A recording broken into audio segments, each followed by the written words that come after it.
Hi, hello and welcome to Mathematical 360.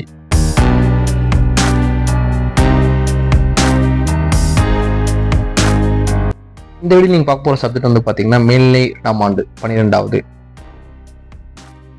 கணிதவியல். அதாவது 12வது பேஸ் பண்ண கணிதவியல்ங்கிற சப்ஜெக்ட் தான் இந்த வீடியோ நீங்கள் பார்க்க போகிறீங்க. இன்னைக்கு நீங்கள் பார்க்க போகிற சாப்டர் வந்து பார்த்தீங்கன்னா அத்தியாயம் 11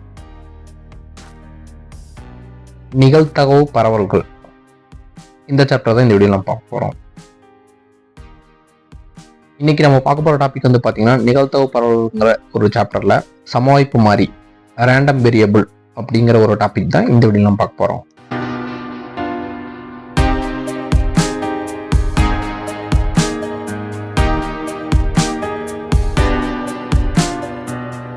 இன்ட்ரோடக்ஷன். இந்த சாப்டரோட இன்ட்ரோடக்ஷன் ஃபர்ஸ்ட் பார்ப்போம். ஒரு சமவாய்ப்பு மாறி சோதனையின் சாத்தியமான விளைவுகள் முழுமையாக விவரிக்கும் ஒரு கூறுவின் கோட்பாட்டை மேல்நிலை 1ஆம் ஆண்டு, அதாவது வந்து பார்த்தீங்கன்னா ஒரு சமவாய்ப்பு மாறி அப்படிங்கிறது என்ன, அதுக்கான சொல்யூஷன் என்ன வரும்னு சொல்லிட்டு +1 அந்த வீடியோஸில் நம்ம பார்த்துருக்கோம். அந்த வீடியோக்கான லிங்க் டிஸ்கிரிப்ஷனில் கொடுத்துருக்கேன். ஸோ அதோட ஹோல் பார்ட்ஸும் நீங்கள் பார்க்கும்போது தெரியும். அந்த சமவாய்ப்புக்கான சோதனை வந்து பார்த்தீங்கன்னா எப்படி ஒவ்வொன்றுக்கும் சொல்யூஷன் கண்டுபிடிச்சோன்னு சொல்லிட்டு. ஸோ இப்போ இந்த 12th வந்து பார்த்தீங்கன்னா ஒரு சமவாய்ப்பு சோதனையின் கூறுகளில் வரையறுக்கப்பட்ட சமவாய்ப்பு மாறி என அழைக்கப்படும் ஒரு சார்பு, அதன் நிகழ்தகவு பரவல் ஆகியவற்றை பற்றி காண்போம். அதாவது சமவாய்ப்பு சோதனையில் வந்து பார்த்தீங்கன்னா இதுக்கு முன்னாடி அதுக்கு என்னென்ன விளைவுகள் வரும்னு டேரெக்டாக சொல்யூஷனே பார்த்துட்டோம். ஸோ இப்போ அதில் வந்து பார்த்தீங்கன்னா சமவாய்ப்பு மாறின்னு ஒரு டேர்ம்ஸும், ஸோ அது பேஸ் பண்ண அது ஒரு நம்பர்ஸை சார்ந்தும் அதோட நிகழ்தகவு பரவல் எப்படி இருக்கும் அப்படிங்கிறத வந்து இந்த வீடியோவில் இந்த சாப்டர்ல நம்ம பார்க்க போகிறோம். ஸோ அதில் வந்து பார்க்க போகிற டாபிக் வந்து பார்த்தீங்கன்னா சமவாய்ப்பு மாறி. ஸோ சமவாய்ப்பு மாறி என்னன்னு சொல்கிறேன் இந்த வீடியோவில் பார்க்க போகிறோம். லேப்லாஸ் 1749 டு 1827 இந்த பீரியட்ல வந்து பார்த்தீங்கன்னா லேப்லாஸ் அப்படிங்கிறவர் வந்து பார்த்தீங்கன்னா நிகழ்தகவு பரவல் அப்படிங்கிற ஒரு சாப்டர்ல இந்த சமவாய்ப்பு மாறி அப்படிங்கிறது ரிலேட்டடா வந்து அவரும் சில டாபிக்ஸ் போட்டிருக்காரு. ஸோ அவரோட ஒரு கோட் பார்த்தீங்கன்னா நிகழ்தகவு கோட்பாடு என்பது கணிப்புக்கு உட்படுத்தப்பட்ட பொதியறிவு தவிர வேறு இல்லை. அதாவது பார்த்தீங்கன்னா நிகழ்தகவு கோட்பாடு வந்து பார்த்தீங்கன்னா ஒரு கணிப்பு, அதாவது ப்ரிடிக்ஷன் போடுறோம்னா அதுக்கு உட்பட்ட பொதியறிவு மட்டுமே தவிர, அது சம்மந்தப்பட்டது மட்டுமே தவிர வேற எதுவும் கிடையாது அப்படின்னு சொல்றாங்க. ஸோ அதுதான் இந்த லேப்லாஸ் தியரம்னு என்னங்கிறதெல்லாம் வந்து பார்த்தீங்கன்னா ஃபியூச்சர் காலேஜில் போகும்போது நீங்கள் பார்ப்பீங்க. ஸோ அப்போ புரியும் எதனால லேப்லாஸ்ங்கிற சொல்லிட்டு இந்த நிகழ்தகவு பரவல் பற்றி ஒரு தியரிட்டிக்கல் எழுதியிருக்காருன்னு சொல்லி புரியும் உங்களுக்கு.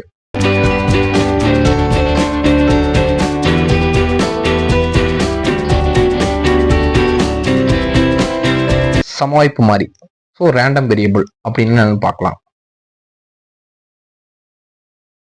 சமவாய்ப்பு சோதனை முடிவை குறியீடுகளால் குறிப்பது அனைத்து நிகழ்வுகளும் எளிதானதல்ல.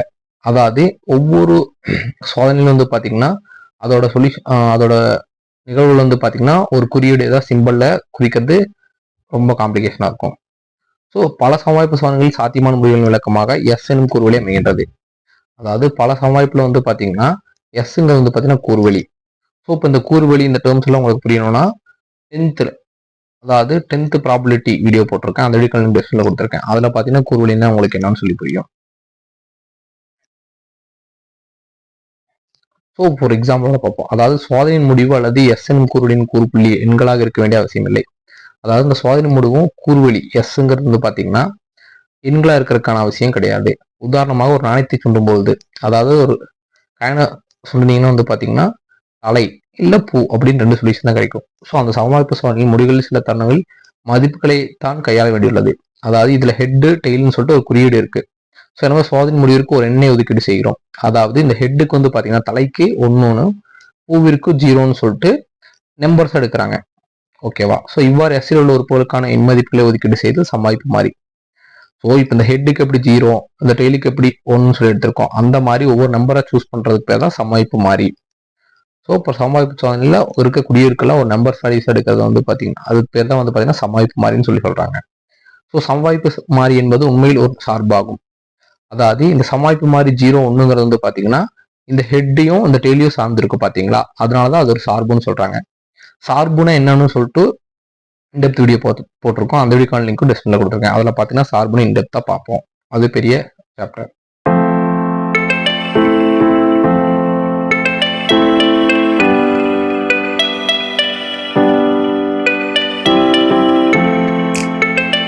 வரையறை.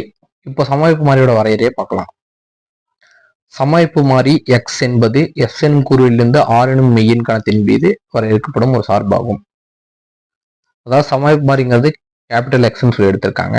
ஸோ இதில் எஸ்ங்கிறது வந்து பார்த்தீங்கன்னா கூறுவழி, ஆறுங்கிறது வந்து பார்த்தீங்கன்னா ரியல் நம்பர்ஸ், அதாவது மெய்யன் கணத்தில் வரையறுக்கப்படும் ஒரு சார்புன்னு சொல்றாங்க. இந்த எக்ஸ் எஸ் ஆறுங்கிறது வந்து பார்த்தீங்கன்னா நெக்ஸ்ட் ஸ்லைட்ல பார்க்கும்போது உங்களுக்கு புரியும் இதெல்லாம் என்னன்னு சொல்லிட்டு. இந்த லெட்டர்ஸ் எதுக்கு மேன் பண்ணிருக்காங்க. ஆறில் உள்ள இடைவெளி அல்லது உட்கணம் அல்லது கூறுப்புள்ளிகள் நேர்மாறு விபங்கள் எஸ்ஸில் உள்ள ஒரு நிகழ்வாக அமைகிறது. அதாவது இந்த ஆறு ரியல் நம்பர்ஸ் இருக்கு பாத்தீங்களா, அது வந்து பாத்தீங்கன்னா எஸ், அதாவது கூறுவெளிக்குள்ள இருக்க ஒரு நிகழ்வு அப்படின்னு சொல்லி அமையும். சமவாய்ப்பு மாறிகளை குறிப்பிட ஆங்கில எழுத்துக்களால் தலைப்பு எழுத்துக்களான எக்ஸ் ஒய் ஜெட் போன்றவற்றையும் சமவாய்ப்பு மாறிகளுக்கான சாத்தியமுள்ள மதிப்புகளை, அதாவது சமவாய்ப்பு மாறின்னு வந்து பாத்தீங்கன்னா இந்த எக்ஸ் ஒய் ஜெட்னு கேபிட்டல் எழுதிருக்காங்க. அதுக்கு இப்போ ஹெட்டுக்கு 0 டெய்லுக்கு 1ன்னு பார்த்தோம் பாத்தீங்களா, அந்த சமவாய்ப்பு மதிப்புகளை வந்து பாத்தீங்கன்னா ஸ்மால் லெட்டர் எக்ஸ் ஒய் ஜெட்னு சொல்லிட்டு மென்ஷன் பண்றாங்க. ஸோ அங்கே 0 1ங்கிற இடத்துல எல்லாம் வந்து பாத்தீங்கன்னா ஸ்மால் எக்ஸ் யூஸ் பண்ணுவாங்க. இப்போ இந்த எக்ஸ் எஸ் ஆறு அப்படிங்கிறதுனால நெக்ஸ்ட் ஸ்லைட்ல பார்க்கும்போது புரியும்.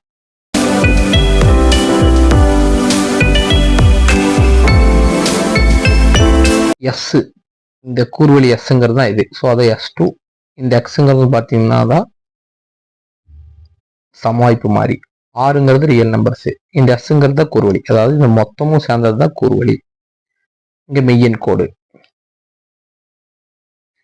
ஒரு சமவாய்ப்பு மாறிக்கான கூறுவழி, அதாவது இந்த கூறுவழி வந்து பாத்தீங்கன்னா ஒமேகா 1 ஒமேகா 2 ஒமேகா 3, அதாவது இந்த கூறுவழிக்குள்ள இருக்கிற பாயிண்ட்ஸ் தான். அதாவது ஒமேகா 1K வரைக்கும் அப்படியே போயிட்டே இருக்கும்.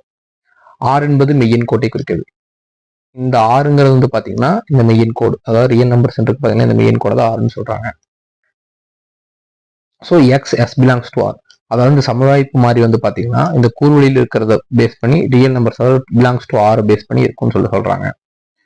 உமேகா என்பது எஸ்ல உள்ள கூறுவழி புள்ளி என்பதால் எக்ஸ் உமேகா என்பது ஒரு மெய்யன் ஆகும். இந்த உமேகாங்கிற லெட்டர் வந்து பாத்தீங்கன்னா இந்த கூறுவழிக்குள்ள இருக்கு.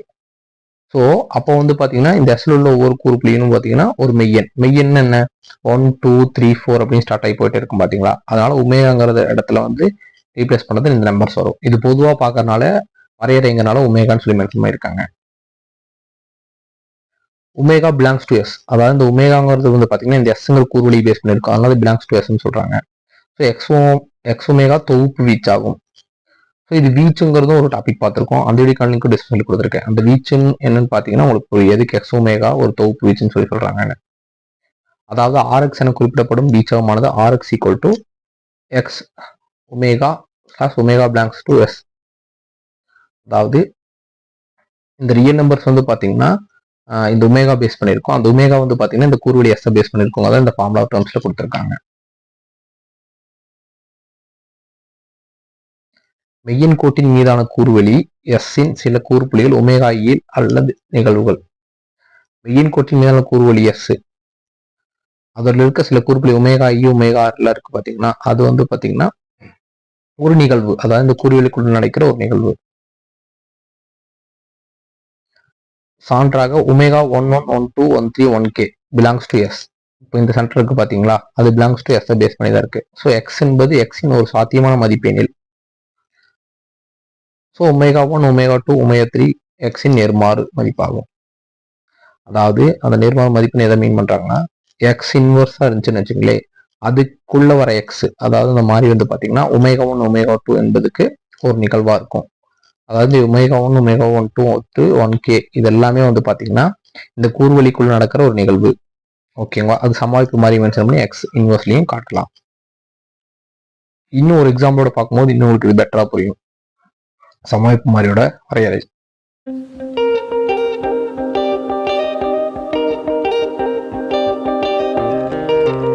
சமவாய்ப்பு வரையறைக்கு ஒரு விளக்கு எடுத்துக்காட்டு. இப்ப நம்ம வரையறை பார்த்தோம் பாத்தீங்களா, அதுக்கு ஒரு எடுத்துக்காட்டோட பார்ப்போம். ஒரு நாணயம் ஒரு முறை சுண்டப்படுகிறது. அப்போ ஹெட் தலை பூ என இரு கூறுப்புள்ளிகள் உள்ளன. அதாவது இப்போ கூறுவழின்னு புரிஞ்சா, ஸோ அதுல என்னென்ன வாய்ப்பு இருக்கு, ஒரு ஹெட் டெய்லும் 2 வாய்ப்பு தான் இருக்கு, அதுதான் வந்து கூறுவழி. அதாவது எஸ்ங்கிறது பாத்தீங்கன்னா டெய்லி ஹெட், ஒரு காயினுக்கு வந்து ஒரு காயின் ரொட்டேட் பண்ணீங்கன்னா டெய்லி ஹெட்னு ஒரே ஒரு கூறுவழி தான் இருக்கும். இப்போ கூறுவழின்னா உங்களுக்கு என்னன்னு புரிஞ்சிருக்கும். ஸோ எக்ஸ் வந்து பார்த்தீங்கன்னா அதாவது சமவாய்ப்பு மாறி, இதில் சமவாய்ப்பு மாறி வந்து பார்த்தீங்கன்னா இந்த எஸ் பிலாங்ஸ் டு ஆர், அதாவது எஸ்ங்கிறது கூறுவெளி. ஸோ இந்த சமவாய்ப்பு மாறி என்ன, இந்த கூறுவெளி பேஸ் பண்ணி தான் இருக்கும். ஸோ அதில் ஆறுங்கிறது வந்து பார்த்தீங்கன்னா தலைகளின் எண்ணிக்கை ஆகும், அதாவது என்னென்ன டெய்லி ஹெட்டுங்கிற எண்ணிக்கை. அதாவது இப்போ இதில் மென்ஷன் வந்து பார்த்தீங்கன்னா X bracket T equal to 0, அதாவது பார்த்தீங்கன்னா எக்ஸ் டெய்ல் விழுந்துச்சுன்னா அதை 0ன்னு எடுத்துக்கிறோம், எக்ஸ் ஹெட்னா அது 1ன்னு எடுத்துக்கிறோம். இப்போ இங்கே எக்ஸுங்கிற சம்பாய்ப்பு மாதிரி, இங்கே வந்து பார்த்தீங்கன்னா சம்பாய்ப்போட மதிப்பு, இது சம்பாய்ப்போட மதிப்பு, அதாவது அந்த குறியீடு இருக்கிறதுக்கு என்ன நம்ம நம்பர் சூஸ் பண்ணுறோங்கிறது இங்கே எடுத்திருக்கோம்.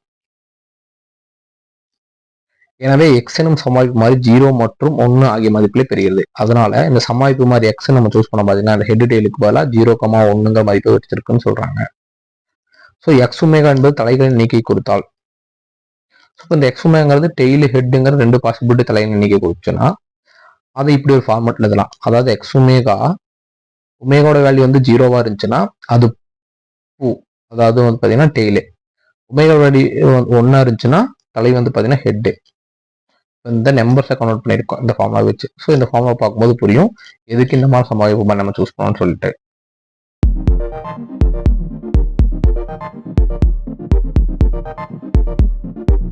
நெக்ஸ்ட் வீடியோல வந்து பார்த்தீங்கன்னா இந்த சமவாய்ப்பு மாதிரி பேஸ் பண்ண ப்ராக்டிகல் ப்ராப்ளம் பார்க்கும்போது இன்னும் உங்களுக்கு இது பெட்டரா புரியும்.